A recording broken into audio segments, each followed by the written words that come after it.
Ito pong na-file namin na kaso sa ombudsman ay independent ito dun sa maifa-file na impeachment case laban kay Sara Duterte siguro February 9, ano?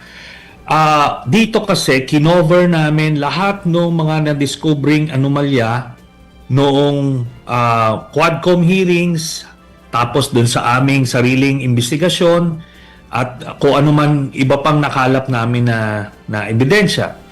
So dito, bukod dun sa 650 million pesos confidential funds na ito, alam na ng mga kababayan natin, yung Mary Grace Piatos, at yung mga ibang fictitious names na ginamit para ma-liquidate o makuha yung pera. Bukod pa riyan, nung mayor, si Vice President Sara, ay nagwaldas din siya ng 2.7 billion pesos na confidential funds, at ganun din yung modus. Ghost employees, fictitious names din yung ginamit. Kaya ito kasama yan. Then isa pang natuklasan dun sa mga hearings nung sa Quadcom ay yung 8 billion pesos na overpriced na laptops. Yan, meron din. Tapos meron siyang 12 billion pesos na COA disallowances, 7 billion pesos na unliquidated cash advances, tapos merong 2 billion pesos mahigit na ill-gotten wealth, at ito yung hindi niya na-declare sa SALN niya, at meron din siyang mga dividendong nakuha mula sa isang drug lord nung siya ay mayor. So bribery naman yan. Kaya lahat ito, ilan lang yan dun sa mga naipasok doon sa kasong i-file namin. Although, sir, we understand na independent po yung kaso na yun kasi sa ombudsman siya. Yes. Kaya lang kasi, we're expecting na magiging parallel dahil meron ting, sabi nga po Yes. ninyo, February 9, tama po ba? Sino po yung ina-expect Opo. natin na mag-file on February 9? And ano yung kaibahan po nung magiging, grounds nun compared nung nauna na impeachment? Yung para lang maliwanag, Opo. sa February 6 po matatapos yung 1-year ban. Kaya technically pwede na mag-file sa February 6. However, wala pong pasok sa House of Representatives sa February 6, kaya February 9 na maifa-file ito. Tapos, ang kaibahan nito doon sa na-file last year ay yung affidavit ni yung mga allegations ni Mr. Ramil Madriaga.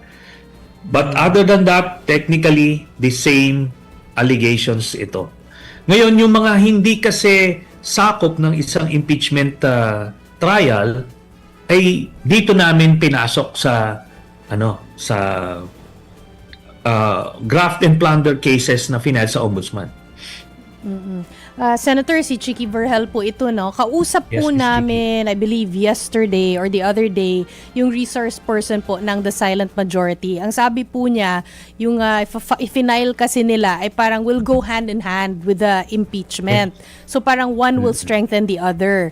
So I'm thinking yung sa inyo po, kung hindi po ako nagkakamali, ganun din po, hindi po ba? So para lang po mas simplify para dun sa mga nanonood po at nakikinig po sa atin ngayon. So maliban po doon sa something na mag-hand in hand po ang mga ito, I assume, so one will strengthen the other. Ano pa po ang mga advantages or nakikita po ninyong mga maidudulot nitong ifa-file po ninyo along with, kasi may impeachment nga po din?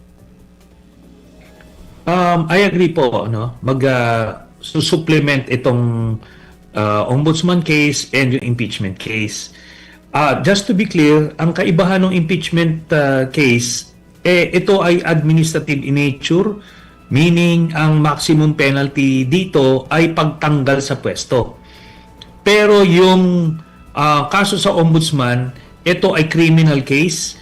Ang penalty dito ay pagkakulong. Kaya yun ang kaibahan niya. Pero almost the same body of evidence na gagamitin. Yung mga hindi covered ng impeachment trial, yung mga acts when she was mayor, pwede pa rin ipresenta yon to establish pattern of behavior na hindi lang ito minsanan ginagawa ni Sara Duterte, kung hindi simula pa nung siya ay mayor, ay ginagawa niya na yung parehas na modus. Kaya that should help convince yung mga huwes dito, yung mga senador eventually, at yung mga congressman naman na i-impeach sa House of Representatives.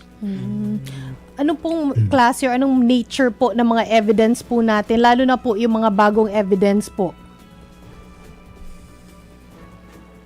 Mainly documentary evidence, yung mga sa confidential funds, sa Davao, dito sa OVP, sa DepEd Secretary. So, yan mga COA reports at yung mga other financial reports na sinamitin nila doon sa Quadcom.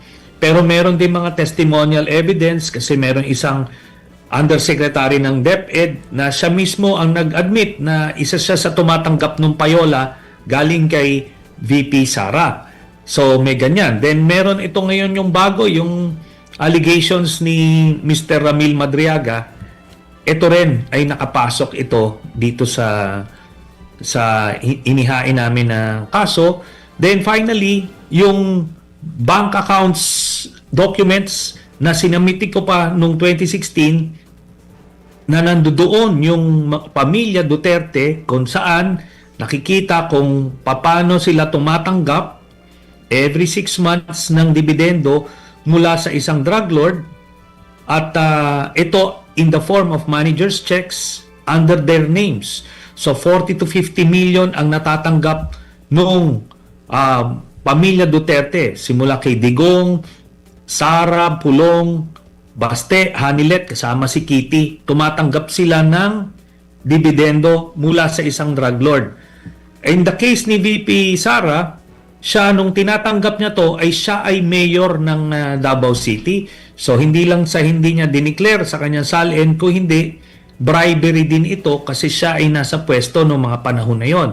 Kaya solid itong ebidensya na present namin, and in fact na-confirm na ito ng ombudsman noong 2017 na parehas yung dokumentong nakuha nila from AMLAC doon sa aking mga dokumentong inattach ng aking plunder case labang kay Digong.